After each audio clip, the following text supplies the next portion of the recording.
mais um anônimo no meio daqueles outros tantas pessoas que estão ali. Então, o sigilo é muito complexo nesse aspecto. A exclusão se dá principalmente por dois motivos. Ou porque a testemunha não tem mais interesse em permanecer, como eu falei, não é voluntário. É voluntário, a qualquer momento ela pode sair. Ou porque ela descumpriu uma das regras do programa, ou porque o tempo de 2 anos, que geralmente ela fica sob proteção, acabou. Esse tempo pode ser prorrogado por mais 2 anos, mas se entender que não há mais elementos que justifiquem a proteção. Que exemplo? Digamos que a organização criminosa, todo mundo morreu todo mundo. Então, já não tem mais ameaça, acaba a proteção. O programa federal. Então, vamos agora para uma situação prática. Como é, então, que funciona isso? 19 estados têm o programa estadual. 8 estados não têm. Então, nos estados em que há o programa estadual, lógico que a proteção vai se dar naquele estado. O pedido vai ser apresentado no estado e ele vai tramitar dentro do Provita estadual. Mas e aí, a pessoa vai ficar naquele estado? Não, a primeira medida assecuratória é remover ou realocar essa pessoa para um outro estado. Essa é a primeira medida. Ela não pode mais continuar naquele estado em que ela estava. Então, esse é o grande problema quando eu falo da restrição a direitos constitucionalmente assegurados. Ela perde realmente uma série de direitos, ela tem que limitar a vida dela, ela não pode mais fazer tudo aquilo que ela desejava. Por isso que essa ferramenta deve ser utilizada com bastante moderação. Mas se o Estado não tem programa, como é o caso da Paraíba, o que é que se faz? Então, existe um programa federal que ele atua de forma residual. Ele recebe todos os outros casos dos estados que não têm o programa implementado. E o que é que ele faz? Ele encaminha esse caso para um estado que tem o programa e faz um acordo de cooperação e aquela pessoa, de qualquer forma, muda de estado e entra em um programa estadual que não aquele do seu estado, porque o seu estado não tem programa. Então, como eu falei antes, a natureza do programa de proteção é de participação da sociedade civil, ou seja, é um programa que não se desenvolve dentro de uma instituição de segurança pública. Nós temos também os Centros de Apoio a Vítimas de Crimes, que são os CEAVs. Qualquer vítima de crime que não seja testemunha vai ter também o apoio do Estado, não no programa de testemunha, e sim no CEAV. Por isso que o programa de proteção de testemunha é exclusivamente para proteger testemunhas. Nós temos outras ferramentas para abarcar outras situações. Cooperação internacional. A cooperação internacional para o Brasil não é interessante, porque o país é muito grande. Então, se uma pessoa está no Rio de Janeiro e delata uma organização criminosa lá, ela pode ir para Rondônia, para algum interior do Acre, Rondônia, ou vice-versa, e nunca mais ser encontrada lá por aquela organização que estava naquele outro estado. Isto é, se ela mesmo não der informações da sua vida, como eu falei antes, para outras pessoas. O problema é que hoje nós enfrentamos a questão tecnológica. Ninguém consegue mais se ver longe de Facebook, iPhone, sei lá, todas essas modernidades. Então, é muito comum a pessoa querer entrar no programa e dizer, quando é que eu vou conseguir acessar o Facebook? Na minha época era o Orkut ainda. Quando é que eu vou acessar o Facebook? Então, a pessoa não entende a situação que ela se encontra naquele momento e ela quer continuar com todos aquela vida que ela tinha antes. No entanto, a cooperação internacional, apesar de não ser interessante para a gente, nesse aspecto da territorialidade, porque nós somos um país muito grande, é interessante em outros aspectos. Quando o caso toma relevância nacional e internacional e começa a aparecer na mídia de maneira exagerada, que já aconteceram uma série de outras situações. Até o caso de um rapaz que foi para a Suíça há um tempo atrás. O que acontece? O Brasil, hoje, só tem um acordo de cooperação técnica internacional, que é um acordo que foi feito pela DIDANSA, da Polícia Federal em Lisboa.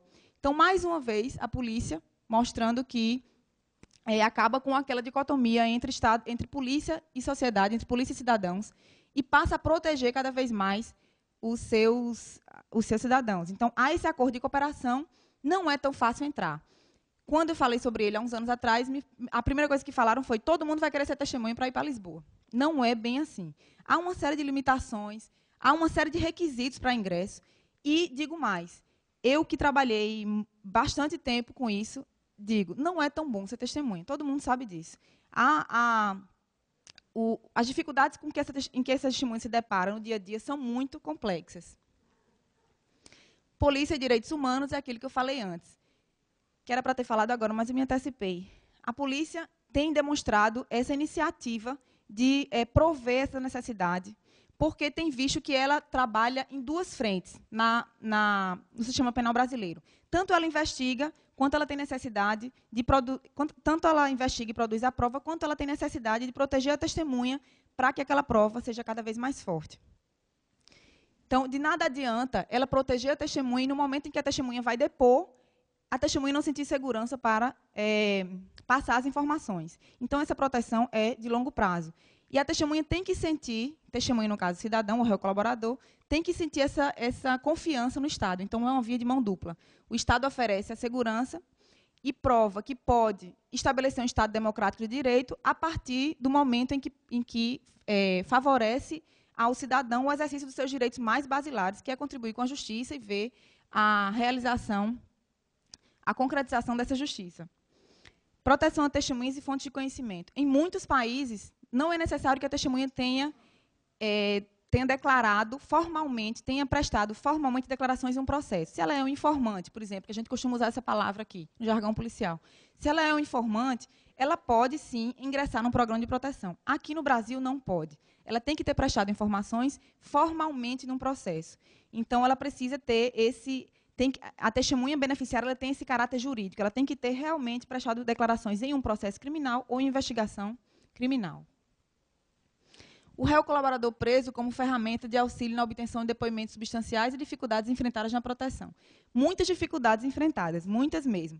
Primeiro porque o réu colaborador, ele muitas vezes faz um acordo e aí obtém a delação premiada. A delação premiada já é um instituto extremamente complexo e a sua aplicação aqui no Brasil é um tanto quanto deficiente. Primeiro porque o colaborador não pode fazer um acordo com o Ministério Público. Até pode, mas o Ministério Público não vai conseguir manter o acordo, porque quem julga é o juiz. Então, muitas vezes, a gente já enfrentou algum problema desse tipo. Depois que ele ingressa na proteção, com a criação do Programa de Proteção ao Réu Colaborador Preso, ele vai para uma penitenciária federal, que eu particularmente visitei e que é uma coisa de cinema, que eu nunca tinha visto na minha vida e que parece mesmo com aqueles filmes americanos. Funciona de uma maneira excepcional. Ele só tem um preso por cela, só acomoda um preso por cela, e eles têm uma série de equipamentos de segurança e controle lá dentro, que realmente propiciam aquelas pessoas que estão lá dignidade e segurança. Então, o Programa de Proteção ao Réu Colaborador funciona a partir de um acordo entre Polícia Federal e DEPEN, Departamento Penitenciário Nacional, e funciona muito bem. Nós temos, de 2010, quando foi criado, a 2011, que foi quando eu saí do programa, nós tínhamos 12 protegidos. É uma quantidade bem razoável para um ano, considerando que há uma série de requisitos que as pessoas precisam cumprir. Por fim, eu gostaria de falar o seguinte, essa ferramenta de proteção ao réu colaborador e à testemunha é essencial no combate à criminalidade, à impunidade e às organizações criminosas.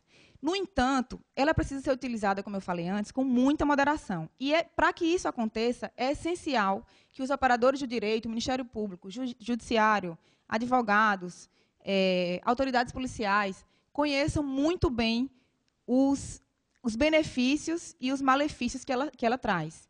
Então, no meu entendimento, essa ferramenta deve ser utilizada como última ratio. Então, se não há nenhuma outra forma de se obter a prova, vamos proteger a testemunha e colher o depoimento dela em juízo ou em sede de investigação criminal, porque ela provoca uma série de prejuízos, tanto para a testemunha quanto para seus familiares, que também ingressam no programa. Muitos desses prejuízos são, às vezes, não têm retorno. São... Como é que eu falo a palavra? Esqueci. Irreparáveis. Então, há necessidade de que isso seja muito bem dosado. Para isso, é necessário que a pessoa que está utilizando a ferramenta conheça como ela funciona. E isso não tem acontecido, infelizmente.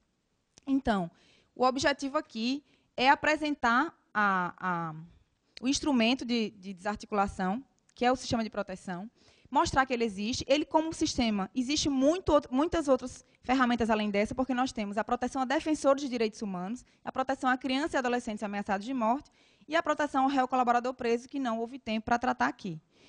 No entanto, é bom que vocês saibam que existe, é bom que vocês divulguem e até pesquisem na internet e vejam como é que isso pode ser utilizado no dia a dia de vocês, como cidadãos, como acadêmicos, como operadores de direito. Por fim, eu agradeço a presença de todos até essa hora e espero que a gente possa debater e tratar de alguns assuntos que possam ser mais interessantes do que eu tratei aqui. Muito obrigada. A pedido da doutora Carolina Patriota, vamos abrir mais alguns minutos para debate. Então, passo a palavra para o presidente de mesa, doutor delegado Derli Brasileiro. Como eu já tinha adiantado, eu não tinha dúvida de que seriam brilhantes as palavras da doutora Carolina, até porque a experiência conta muito nesse debate. Mas eu me preocupo muito, doutora Carolina, em relação à efetividade desse serviço de proteção, né? E muitas vezes a falta da efetividade se dá por conta da falta de conhecimento, quiçá até do desinteresse em conhecer essas ferramentas que são disponibilizadas pelo governo e pelas normas, por parte de juízes, promotores, delegados de polícia. Vamos citar, por exemplo, os interiores. Então, é um serviço bonito, mas em que pese eu acho que ainda precisa muito amadurecer. A gente sabe que nas pequenas cidades, pessoas sequer comparecem às instituições de combate ao crime, seja na área policial, seja na área do Ministério Público ou Judiciário, por conta de ameaças, né? E é muito comum isso nas pequenas cidades, né? Então, eu acho que está faltando mais praticidade, né, nesse sistema, e até, quem sabe, reformulações de ordem legal, como, por exemplo, que a gente sabe que a lei que rege o serviço de proteção, ela fala que as medidas são implementadas pela União, pelos estados e Distrito Federal, então, por que não? E a gente fala muito da participação das municipalidades no combate ao crime, e como o município poderia, né, entrar nesse sistema, quando, por exemplo, no fornecimento de alojamento, e o ente que melhor trabalha com essa questão é justamente a municipalidade. Um outro aspecto de ordem legal é que abarca, em que pese divergências doutrinárias, a questão só dos que estão envolvidos em crimes, né? Vítimas e testemunhas de crimes. E aí eu pergunto, quantas contravenções, quantos crimes de menor potencial ofensivo? Contravenção, por exemplo, jogo de azar, né? Você ser testemunha, e aí você não seria protegido quando, por exemplo, a quebra do sossego alheio, que é uma contravenção penal praticada por uma grande boate, por exemplo, e você é vítima ou testemunha, e aí você não seria, né, abarcado por essa legislação, porque não se trata de crime, e a gente vai fazer uma leitura literal, né, dessa lei, né, fica esse aspecto, né? Mas aí, eu acho que com o tempo, justamente esses debates são de grande importância, por isso que eu gostei muito da escolha desse tema, que é para levar o conhecimento daqueles que, de alguma forma, direto ou indiretamente, trabalham com essa questão, sejam pessoas da sociedade, até porque quem executa são pessoas da sociedade, lógico, sempre com a participação de um ente público, né? A lei é muito clara nesse sentido, né? Então, conhecer aos senhores, e esse tema, eu adianto, que pouco é visto no dia a dia, né? Pouco é visto essa legislação, essas ferramentas são pouco vistas pelo mundo, inclusive, acadêmico, né? Então, tá de parabéns, antes de passar a mediadora, né, pela iniciativa de incluir, né, esse painel. Doutora Luciana. Nossa. Boa noite a todos.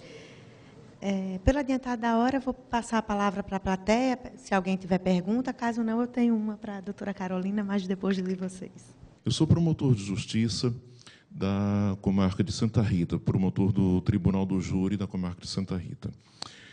E eu estou também, desde o ano passado, trabalhando na Promotoria de Justiça da Infância e da Juventude, também de Santa Rita, a título de substituição. Eu devo dizer o seguinte, já teve oportunidades, como Santa Rita, todos sabem aqui, envolve tráfico de drogas, prostituição infantil e tudo. Já tive oportunidades de me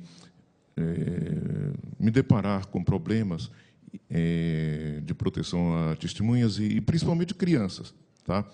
E adolescentes ameaçados de morte, e eu me utilizei do PPCAM e funcionou perfeitamente. O pessoal colaborou, inclusive eu ouvi o menor aqui na Curadoria da Infância e da Juventude, E o menor só não foi protegido porque não quis. É exatamente essa liberdade que a senhora disse.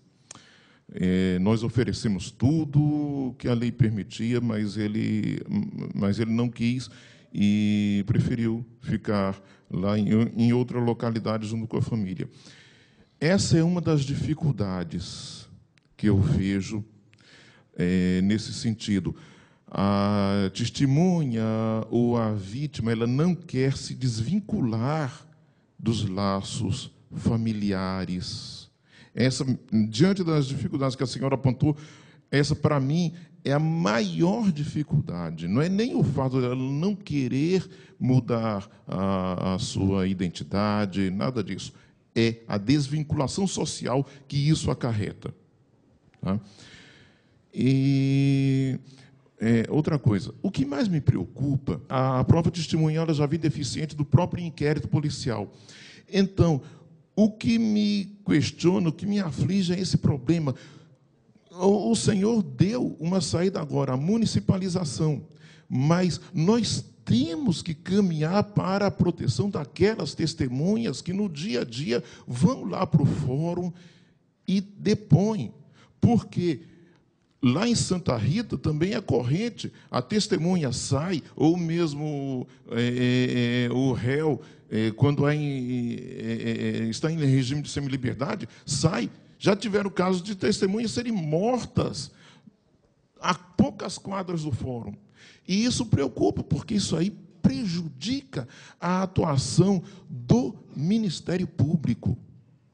Isso é terrível. Nós queremos fazer justiça, mas isso é terrível. Então, eu queria que a senhora lançasse alguma luz, assim, numa tentativa de a gente projetar uma solução para esse tipo de problema. Foi uma falha também que a reforma do Código de Processo Penal, o atual projeto, não olhou devidamente para isso e, como sequer, também não olhou para o inquérito policial em si. A minha preocupação é uma preocupação do senso comum. Veja bem, nós sabemos que o crime organizado, ele tem, pelo menos foi o palestrante anterior falou, ele tem acesso às mesmas ferramentas que a Polícia Federal. Ele está muito bem equipado, muito bem organizado. Pois, muito bem. Aí a pergunta é o seguinte, um programa como o Provita, tá? Eu gostaria que a senhora me dissesse, em termos de percentual, qual seria o percentual de segurança que essa testemunha jamais fosse encontrada pela organização criminal? Respondendo as duas perguntas, inicialmente eu vou responder com uma só, com a mesma resposta, com o mesmo fundamento. O doutor Derli falou na falta de efetividade do programa de proteção à testemunha. O doutor Onésimo falou na falta de efetividade da investigação criminal, ou seja, na má produção da prova em sede policial. E aí, para essas duas situações, eu tenho uma mesma solução. A efetividade do sistema penal, que seria a efetividade do judiciário também. Porque o grande problema que se tem enfrentado em proteção à testemunha é o lapso temporal que se demora para julgar um processo. E, nesse período em que a testemunha poderia estar afastada de seus familiares, como é o caso da dificuldade de romper os laços sociais, por 2 anos, ela fica 10, 15, 20, 25 anos. Então, esse é o grande problema. Se realmente o processo criminal pudesse ser iniciado e finalizado num tempo, eu não digo um tempo, não precisa ser tão rápido, mas um tempo razoável, essa pessoa passaria menos tempo protegida, o agressor ficaria realmente preso, o que não acontece, a ameaça cessaria e ela poderia retornar ao convívio familiar. Esse é o grande entrave. A proteção à testemunha não funciona se o sistema penal é deficitário, como é o nosso. E aí, o déficit é no sistema penitenciário, no sistema judicial, no sistema legislativo, ou seja, a proteção à testemunha não funciona não porque ela é ineficiente, mas porque o sistema penal não facilita a adequação das suas ferramentas à realidade social e política que a gente vive. Então, a resposta é uma só.